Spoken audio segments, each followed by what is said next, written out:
La grâce, autrement dit l'amour, l'acceptation inconditionnelle, nous est donnée par Dieu en Jésus-Christ, à toutes et tous, qui que nous soyons, d'où que nous venions, où que nous allions, nous sommes accompagnés, encouragés, fondamentalement encouragés. Et à l'horizon de cette espérance, je vous propose de chanter « Ô ma joie et mon espérance ».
Bienvenue, bienvenue à toutes et à tous.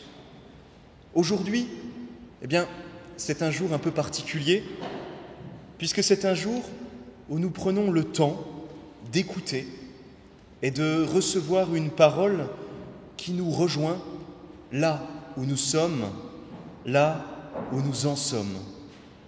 Une parole extérieure à nous qui, pourtant, au-dedans de nous, résonne et redonne du sens à ce que nous vivons et traversons, souvent malgré nous. Dans la joie comme dans la difficulté, nous sommes comme relevés. Nous sommes, en fait, comme rendus libres de simplement partager et de nous faire proches, tout simplement, proches les uns les autres.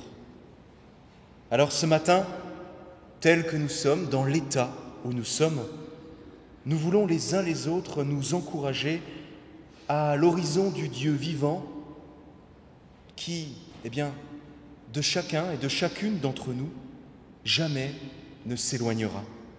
Et je vous invite à chanter « Quand les montagnes ».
Prions avec la poésie du texte biblique, la poésie du psaume. Je suis à l'écoute de toute parole de Dieu. Sa parole est « La paix soit dans vos cœurs, halte à la folie meurtrière. La délivrance est proche pour ceux qui mettent en Dieu leur confiance. Alors, la splendeur de Dieu jaillira sur toute la terre.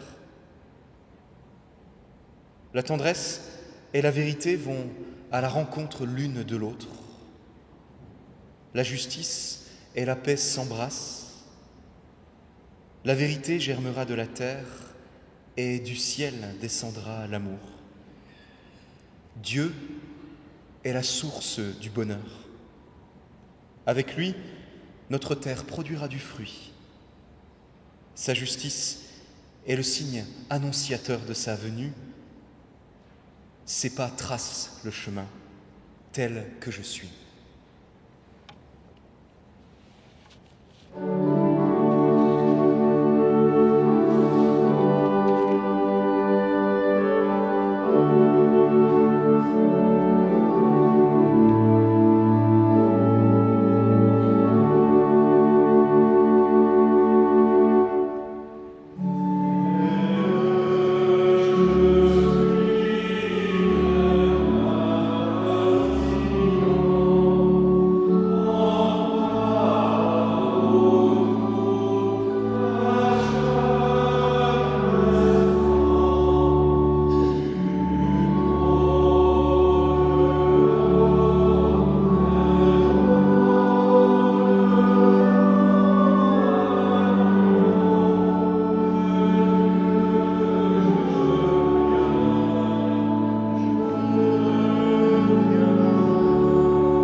Prions.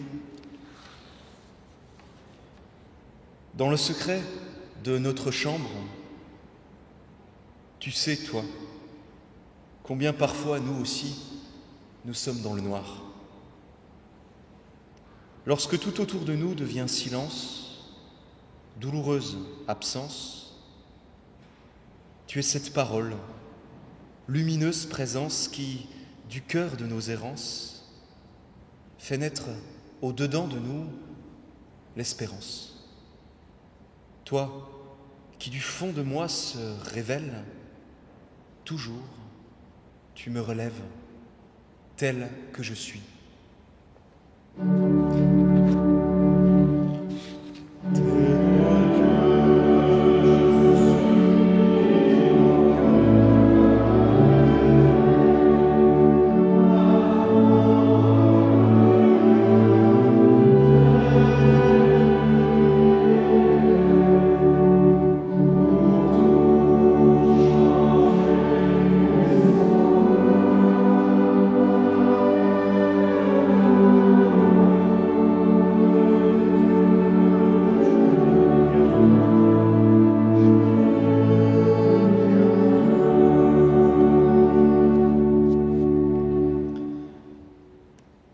Dieu, tu nous révèles en Jésus-Christ que tu nous acceptes tels que nous sommes. Si tu nous donnes la liberté de nous détourner de toi, jamais toi, tu ne te détournes de nous. Sans cesse, tu nous appelles à nous laisser recevoir comme des êtres profondément acceptés, donc profondément pardonnés. Tu nous rends libres d'exister et de partager la vie qui nous est simplement donnée, telle que nous sommes, telle que je suis.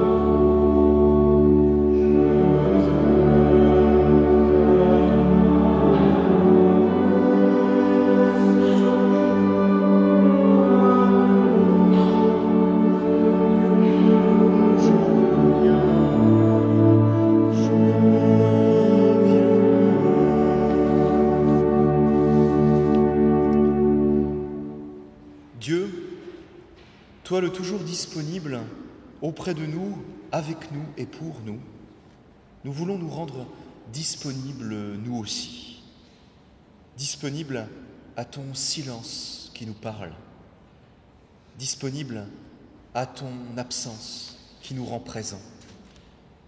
Puissions-nous entendre dans la parole humaine et ancienne des Écritures une parole qui vienne nous rejoindre et nous illuminer en profondeur. Une parole de toi, car une parole enfin vraie pour nous. Amen. Et je vous invite maintenant à ouvrir la Bible dans le Nouveau Testament pour la première lecture.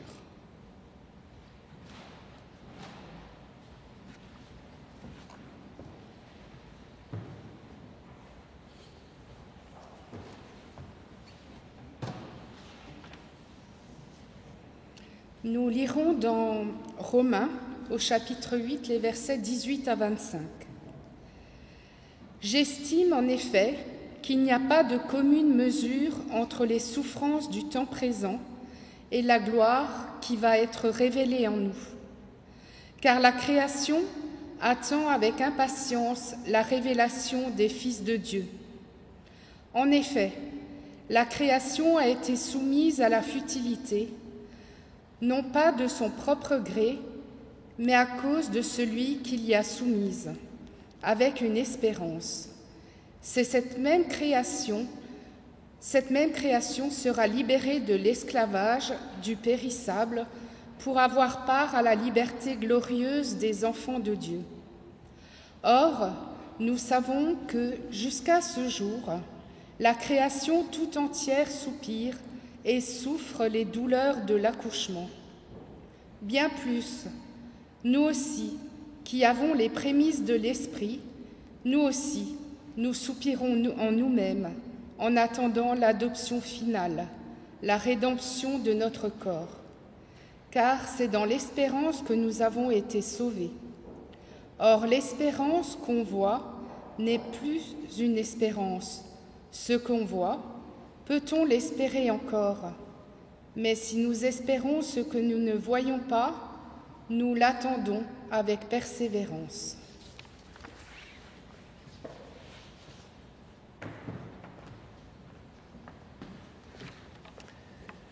Dans l'Évangile selon Luc, nous lisons: Interrogé par les pharisiens pour savoir quand viendrait le règne de Dieu, il leur répondit: Le règne de Dieu ne vient pas de telle sorte qu'on puisse l'observer. On ne dira même pas « Regardez, il est ici » ou « Il est là-bas ». En effet, le règne de Dieu est au milieu de vous. Et il dit aux disciples: Les jours viendront où vous désirerez voir un seul des jours du Fils de l'homme, et vous ne le verrez pas. On vous dira « Il est là-bas » ou « Il est ici ».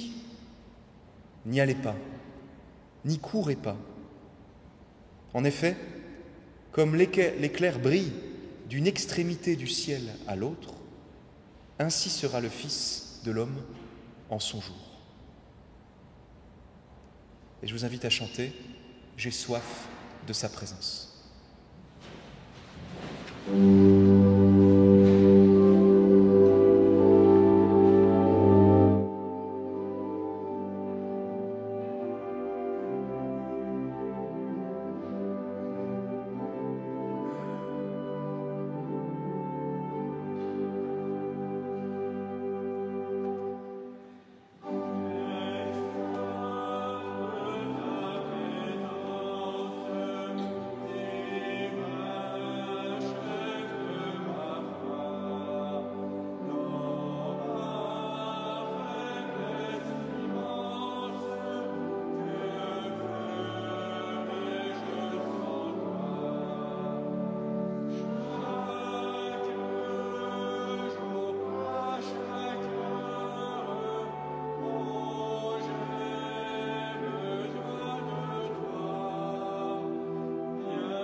tout est de bien les positionner.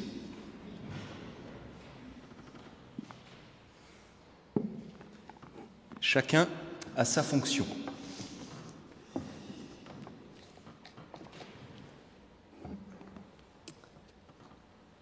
Quand viendra le règne de Dieu? Une question qui semble en tout cas intéresser les pharisiens de l'Évangile selon Luc, et qui pourrait fort bien susciter, pour nous en tout cas, peut-être, un intérêt tout particulier.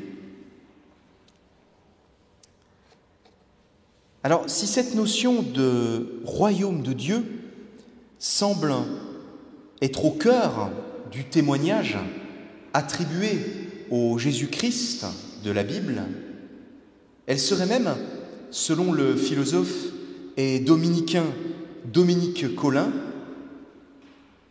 le centre de gravité et l'avenir du christianisme, voire de l'existence humaine. Oserais-je dire, de l'expérience humaine. Et ce n'est pas rien.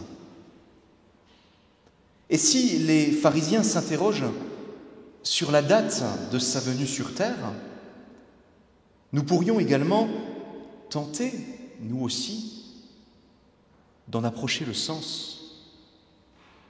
Qu'est-ce que c'est le royaume de Dieu pour nous aujourd'hui? Qu'est-ce que c'est? Qu'est-ce que ça signifie en fait pour vous? Pour moi?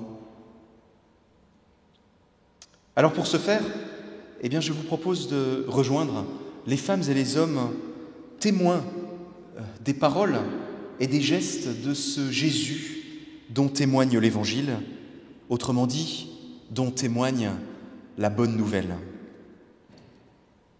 Alors nous voilà, nous y voilà, nous aussi, sur les traces de cet homme bien étrange que beaucoup d'Israélites se représentent comme celui qui les libérera du joug de la domination romaine. Imaginons. La foule se presse autour de cet homme apparemment incroyable, venu tout juste de guérir de façon saisissante 10 hommes atteints d'une terrible maladie de peau. Le texte biblique nous parle de lèpre. Et celles et ceux qui en ont été témoins racontent que tous furent relevés, autrement dit guéris, et purent donc réintégrer la société qui les avait rejetés en raison de ce mal qui littéralement les rongeait, jusqu'à les condamner à l'errance, dans une souffrance probablement insupportable et certainement inimaginable. En tout cas que moi, j'aurais peine à imaginer. Souffrance, toute mesure gardée, inhérente à toute existence humaine, n'est-ce pas? Souffrance dont témoigne entre autres l'apôtre Paul dans sa lettre aux Romains que nous venons de lire, d'écouter, d'entendre. Souffrance que beaucoup semblent partager au titre de laquelle, on peut l'imaginer, nombre attendent la venue de ce futur roi d'Israël, sa venue imminente pour les libérer. Jésus, quand serons-nous libres? Quand arrêterons-nous de souffrir? Ça suffit. Dis-le-nous. Quand est-ce que le règne de Dieu viendra? Et encore une fois, Jésus semble être celui qui s'échappe aux représentations, qui s'échappe des représentations de celles et ceux qui croient le connaître. Et sa réponse n'a, une fois encore, pas manqué d'étonner en opposant deux façons différentes de se représenter le royaume de Dieu sur terre. À la libération politico-guerrière tant espérée qui n'aurait rien à envier au plus coûteux des films hollywoodiens, il supplante une bien étrange parole. Le royaume de Dieu est parmi vous, ou plutôt, selon le texte grec, au-dedans, en dedans de vous. Le royaume de Dieu est en dedans de vous. Ce qui ne signifie pas la même chose que parmi vous. Je vous laisse toute liberté, bien sûr, de faire votre choix, de travailler au sens pour vous. Moins une réalité extérieure, comme l'envisagent les pharisiens, le royaume de Dieu serait alors d'abord une réalité intérieure, une réalité vécue et éprouvée en dedans, qui, lorsque nous recevons l'Évangile comme une bonne nouvelle et pas comme une mauvaise, c'est-à-dire comme un appel à exister en fait tel que nous existons déjà, eh bien, cela peut changer le regard que nous portons sur nous-mêmes et donc, bien sûr, sur les autres. Et c'est toute la vie qui, étonnamment, change, alors qu'apparemment, rien n'a changé. Appelés à exister, toutes et tous sommes rendus libres d'une simple réponse qui se passe de mots et de médailles, en existant seulement, tels que nous sommes déjà, tels que nous existons déjà. Rendez-vous compte quelle chance nous avons? Il n'y a absolument rien à faire.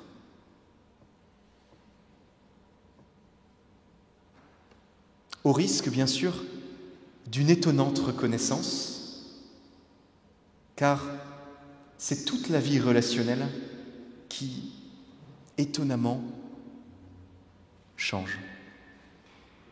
Libérés de la nécessité de nous faire valoir et de considérer les autres comme un faire-valoir, nous sommes libérés de devoir justifier notre existence par une vie d'interminables devoirs, rendus libres de nous laisser vivre et d'apparaître tels que nous sommes, dans nos joies, mais aussi dans nos fragilités, celles que nous avons tant de peine, tant de peur à laisser montrer, dans nos fiertés, mais aussi dans nos hontes, voire même dans nos culpabilités. Et c'est peut-être, à ce consentement, certes, bien entendu, loin d'être évident. Peut-être est-ce à ce consentement-là que nous sommes appelés. Un consentement qui n'est pas facile, car cela nous expose, mais qui, paradoxalement, en s'exprimant, nous rend vivants et rend vivants. Jusqu'à, faire de nous, souvent bien malgré nous, des parlants de ce royaume de Dieu. Autrement dit, de ce royaume de liberté intérieure qui révèle et surtout relève toute la vie, la nôtre et celle des autres. Vous savez, en y réfléchissant, Eh bien, le royaume de Dieu, vous voyez, c'est pour moi un petit peu comme ce bifidus actif de certains yaourts vus à la TV. Est-ce que ça vous dit quelque chose? Nous laisser recevoir comme des êtres acceptés et donc profondément pardonnés, ça agit à l'intérieur et ça se voit à l'extérieur. Et cela peut aussi ressusciter, malgré soi, eh bien, un nouveau regard sur les autres et donc, bien sûr, surtout sur soi. N'est-ce pas là un miracle? N'est-ce pas?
Proclamons ensemble l'espérance chrétienne avec une expression contemporaine de la foi que vous retrouverez projetée ici.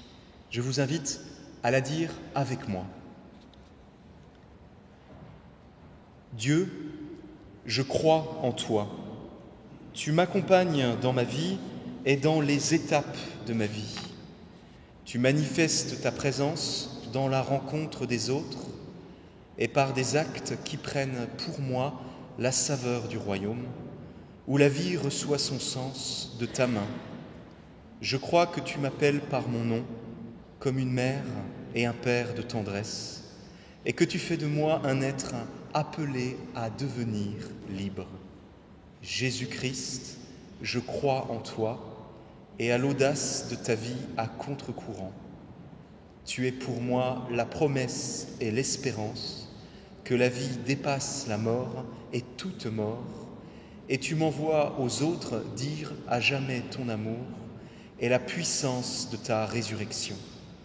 Esprit Saint, je crois en toi, souffle d'amour, respiration de ma prière, secours de mon pas, oui, malgré tout, je crois. Amen. À présent, quelques annonces.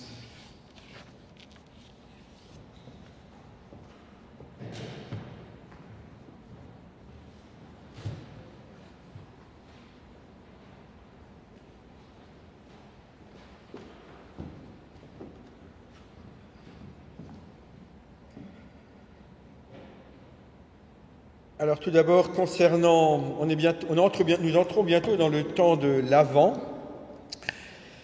C'est le temps où on vend des calendriers, des almanachs, des choses de cet ordre-là, les pains quotidiens. Si vous êtes intéressé pour commander un almanach, un pain quotidien, vous voyez, avec un des conseillers qui me le font savoir, ou à moi, ou on peut en parler à la sortie. Il y a Nicole aussi pour Saint-Martin qui en commande pour Saint-Martin, Adidja pour Dornac. Voilà, enfin, signalez-le nous pour que nous puissions faire des commandes.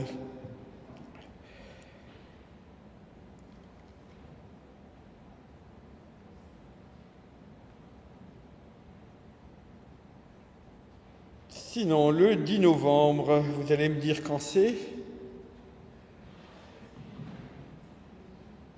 Jeudi. Donc jeudi 10 novembre à 20h à Terre-Nouvelle, Dieu et Dieu font trois, étude biblique œcuménique sur l'Apocalypse de Jean.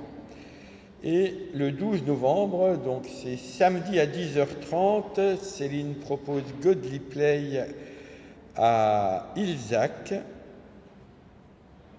Voilà, et dimanche prochain, nous avons 2 cultes tout à fait habituels ici à Saint-Martin et à Ilzac.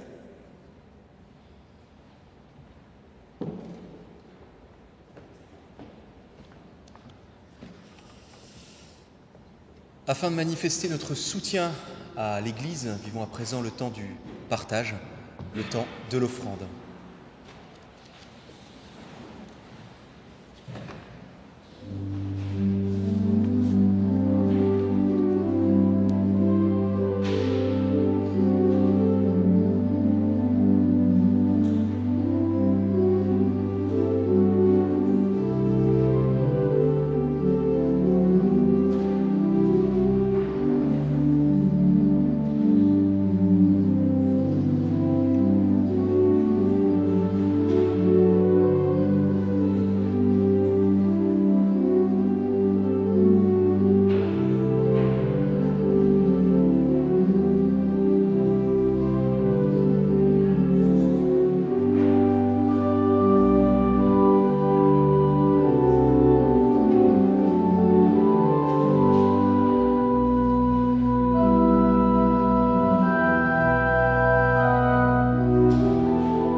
Manifestons à présent la présence du Christ parmi nous en nous faisant tout simplement proches les uns les autres autour de celui qui nous rassemble.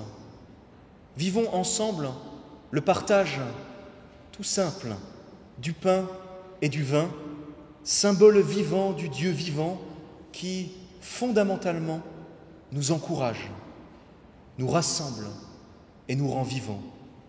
Saint, Saint, Saint.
Autour de la table, nous sommes invités.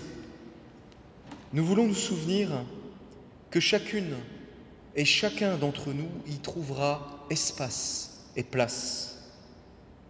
Appelés à nous laisser recevoir, nous sommes rendus libres de recevoir ces autres auxquels nous pensons et que maintenant nous te confions dans le silence et le secret de notre cœur.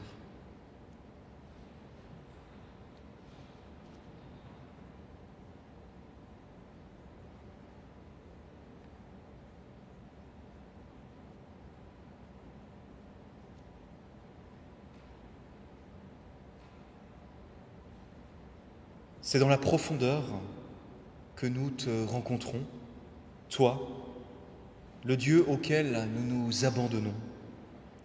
Tu es ce par quoi et par qui, les uns les autres, nous nous rejoignons. Dieu, toi le toujours mystérieux, tu es profondeur de nos relations.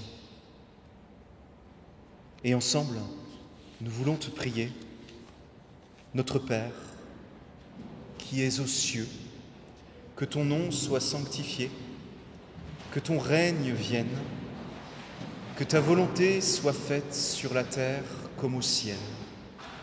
Donne-nous aujourd'hui notre pain de ce jour. Pardonne-nous nos offenses, comme nous pardonnons aussi à ceux qui nous ont offensés. Et ne nous laisse pas entrer en tentation, mais délivre-nous du mal. Car c'est à toi qu'appartiennent le règne, la puissance et la gloire, pour les siècles des siècles. Amen.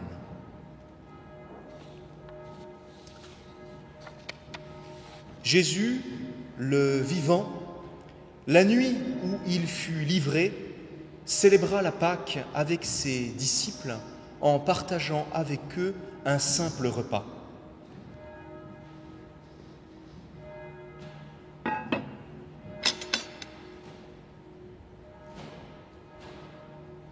Il prit du pain et après avoir exprimé sa reconnaissance, le partagea et le donna à ses disciples en disant : « Ceci est moi qui vous ai donné, faites cela en ma mémoire. »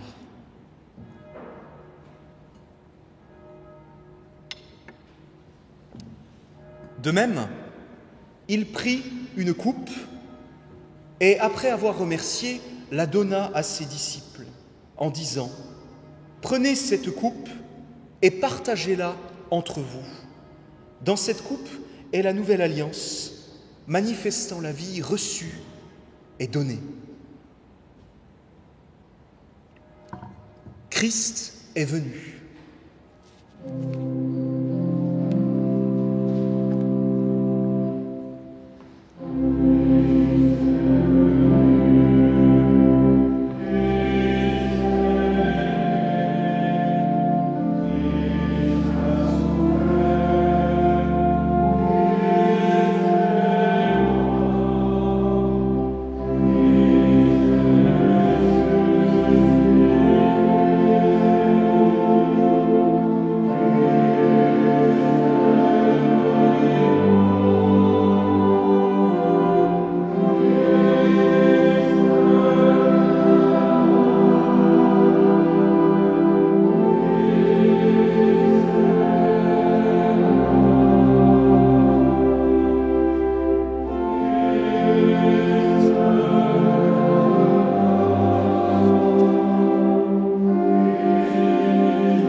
Comme Jésus a rassemblé ses disciples pour le partage du repas, toutes et tous est invités à la table. Il y a de la place pour chacune et pour chacun. Je vous invite à venir, si vous le souhaitez, former un cercle autour de moi pour partager ensemble et exprimer que nous sommes tous, chacune et chacun d'entre nous, à égale distance de Dieu, en relation les uns avec les autres. Je vous en prie.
Oui, il est descendu.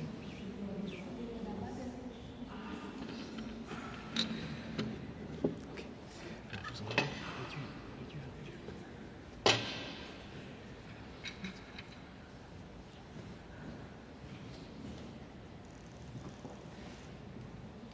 D'accord. Donc, il a été servi. Et là, pareil.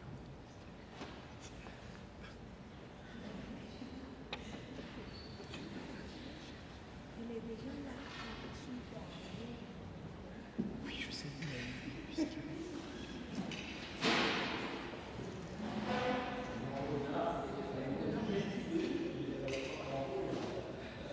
Donc, d'ubiquité.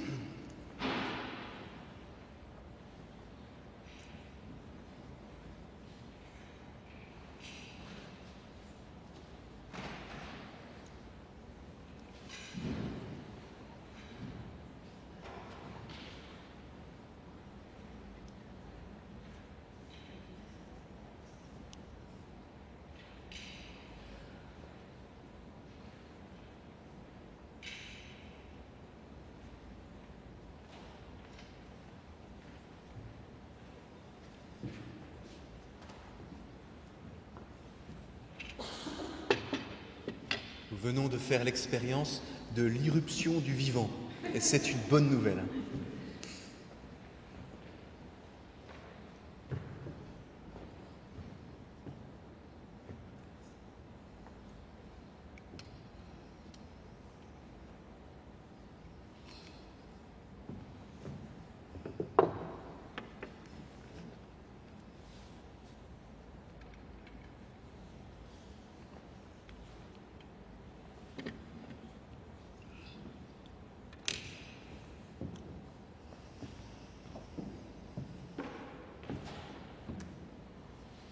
Et je vous invite à partager autrement en chantant que la grâce de Dieu, normalement, nous connaissons les paroles, n'est-ce pas? Chantons.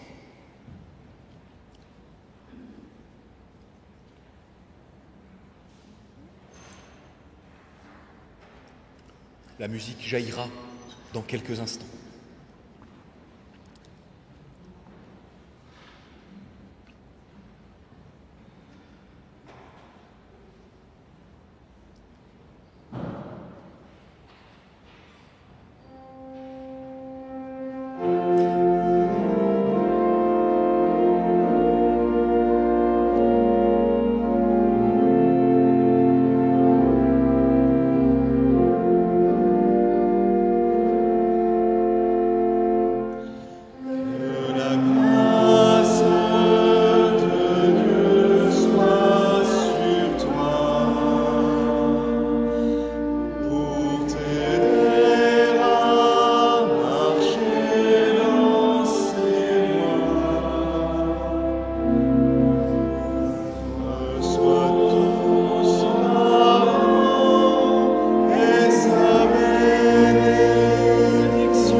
Recevons à présent la bénédiction de notre Dieu. En langue ancienne, bénir signifie dire du bien d'eux. Recevoir une bénédiction d'un autre, c'est accepter qu'un autre que nous puisse dire du bien de nous. Que le Dieu de toute tendresse fasse lever au-dedans de nous la plus belle des promesses. Chaque jour, je t'aimerai sans cesse. Nous pouvons aller en paix, car cet essentiel nous est à toutes et tous déjà gratuitement donné. Amen et bon dimanche à vous.